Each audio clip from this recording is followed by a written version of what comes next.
Hello అండి, welcome to Sukanya vlogs. ఎలా ఉన్నారండి? బాగున్నారా? నేను మీ సుకన్య. ఈరోజు మన రెసిపీ వచ్చి ఎంతో హెల్దీ టేస్టీ లడ్డు అనమాట. చాలా రుచిగా ఉంటుంది, చాలా సింపుల్గా అయిపోతుంది అనమాట. అది కూడా హెల్దీగా నేను మీకు చేసి చూపిస్తాను.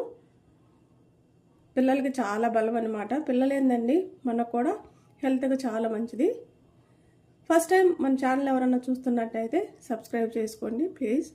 నేను తయారీ విధానం చూసేయండి. ముందుగా మనం స్టవ్ వెలిగించుకొని బాండీ పెట్టుకొని ఒక పావు కప్పు బాదం పప్పు తీసుకోవాలి. ఈ బాదం పప్పుని మనం లైట్గా వేపుకోవాలి. మరి ఎక్కువ అవసరం లేదు, వేడైతే చాలు.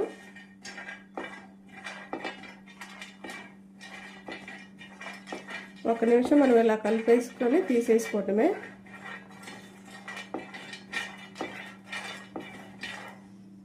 ఇప్పుడు వీటిని పక్కకు తీసుకున్నాం గిన్నెలోకి.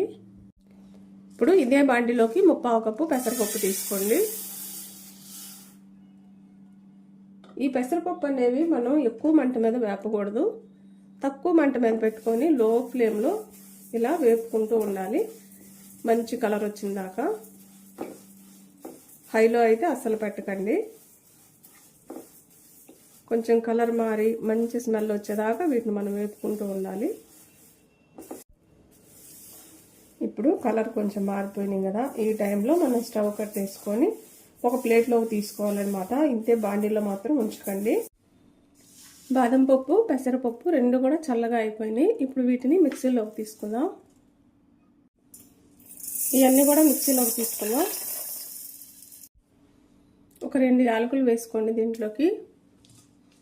అలానే ఒక గుప్పెడు ఎండు కొబ్బరి ముక్కలు వేసుకోండి. ఇవన్నీ కలిపి మనం మెత్తగా మిక్సీ పట్టుకుందాం. ఇప్పుడు మనం మిక్సీ పట్టుకున్నాం కదా, ఇలా కొంచెం బరకగా పట్టుకోండి. దీంట్లోకి మనం ఇప్పుడు ఒక అరకప్పు బెల్లం తీసుకోవాలి. అలానే ఒక పావు టీ స్పూన్ ఉప్పు వేసుకోండి, చాలా రుచిగా ఉంటుంది. ఇవన్నీ కలిపి కూడా మనం మిక్సీ పట్టుకోవాలి. ఇలా మిక్సీ పట్టుకున్నాం మనం. మరీ మెత్తగా పౌడర్ లాగా వేసుకోకండి, మనం తినేటప్పుడు పళ్ళకు అంటుకుంటూ ఉంటుంది అనమాట. కొంచెం బరగ్గా వేసుకుంటే తినేటప్పుడు చాలా బాగుంటుంది. ఇది బౌల్లోకి తీసుకుందాం. ఇప్పుడు ఈ పిండి అనేది మనం ఇలా కూడా తినేసేయచ్చు అనమాట, గిన్నెకి వేసుకొని స్పూన్తో. కానీ ఇంకొంచెం రుచిగా ఉండటం కోసమని మనం కొంచెం నెయ్యి వేసుకుంటూ లడ్డు చుట్టుకుందాం. నెయ్యి చూసారా పోసుగా ఎంత బాగుందో. ఈ నెయ్యి మనం ఇంట్లోనే ఈజీగా ఎలా చేసుకోవాలో, పోసుగా ఎలా తయారు చేయాలో మన ఛానల్లో ఉంది. మీకు కావాలంటే కంపల్సరిగా చూసి ట్రై చేయండి. మనం నెయ్యి వేసి కలిపినాక ఉండలు చేసుకోవాలన్నమాట. ఆల్రెడీ మనం బెల్లం వేసాం కాబట్టి ఎక్కువ నెయ్యి పట్టదు. కొంచెం నెయ్యి వేసుకుంటూ ఇలా ఉండలు చుట్టుకోండి లడ్డులాగా. చాలా రుచిగా ఉంటుందండి. బాదం పప్పు పెసరపప్పు బెల్లం ఇవన్నీ కూడా హెల్త్కి చాలా మంచిది కదా. ఇలా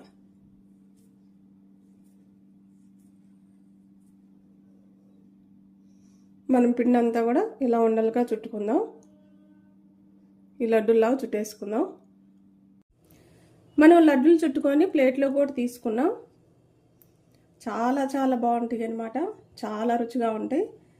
చాలా సింపుల్గా కూడా అయిపోతాయి అన్నమాట. 3 ఐటమ్స్తో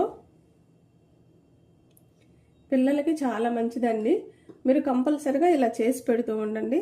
బాదం అలానే పెసరపప్పు బెల్లం ఎండు కొబ్బరి ఇవన్నీ కూడా హెల్త్కి మంచిది కదా. చాలా సింపుల్గా అయిపోతాయి, చాలా రుచిగా ఉంటాయి, చాలా బలం కూడా అనమాట. కంపల్సరిగా ట్రై చేయండి. ఎలా వచ్చిందో కామెంట్ చేయండి. నా వీడియోస్ కానీ మీకు నచ్చినట్టయితే లైక్ షేర్ సబ్స్క్రైబ్.